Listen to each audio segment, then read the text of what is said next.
चलिए कन्हैया के मैसेज देखते हैं। कान्हा कृष्णा कौन सा मैसेज देना चाह रहे हैं हमारे व्यूवर्स को, क्या बताना चाह रहे हैं। प्लीज कान्हा मैसेज दीजिए प्लीज।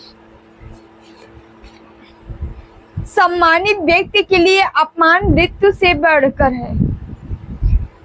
यहाँ सम्मान अपमान को लेकर कोई हमारे व्यूवर्स हैं जिनके मन में सम्मान की लालसा है, तो आपके लिए ही मैसेज है।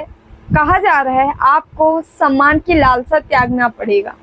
भक्ति के अंदर जो है सम्मान की लालसा नहीं होती है, और जिनके अंदर सम्मान की लालसा आ जाती है इसे अहंकार करते हैं, अहम कहते हैं। और अहम करने वालों का पूर्ण नष्ट हो जाता है।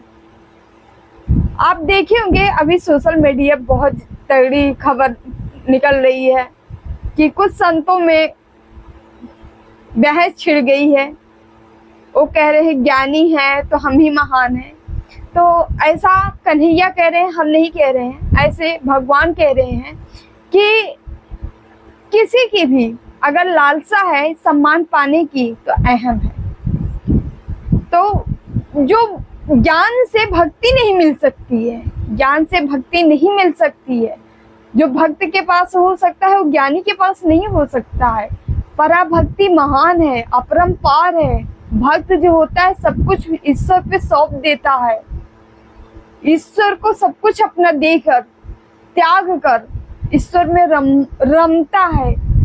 राम नाम, कबीरदास को राम नाम ही इतना ऊंचा उठा दिया। ज्ञानी नहीं थे, भक्त थे। तो ये कहा जा रहा है आप लोग को भक्ति बढ़ानी है, भक्ति बढ़ानी है। अहम के छोड़ के एक कुर्सी, राजगद्दी सबको त्याग करके आपको ईश्वर की शरण लेनी है, समभाव में रहना है, अच्छे अच्छे भक्ति करनी है, नाम जाप करना है, पशु पक्षियों की सेवा करनी है, समाज के लिए समाज कल्याण करना है, सद्भाव लाना है, प्रेम लाना है। हाँ, न कि अहंकार के ध्वंस में खुद जलना है, न दूसरों को जलाना है। शांति फैलाना है, ठीक है, शांति में समाज बनाना है। आप सबको ऐसा काम करना है, समभाव में रहना है, समभाव में। यहाँ समभाव का बहुत मैसेज आ रहा है। अगर आप लोग अहंकार रखोगे तो आप जो भी पुण्य किए वो नष्ट हो जाएगा। जो ज्ञान और कर्म के एक रूप में देखता है वही सही मायने में देखता है। जो ज्ञान और कर्म को एक रूप में देखता है, ज्ञान और कर्म को आपको एक ही रूप में देखना है, ठीक है। आप जो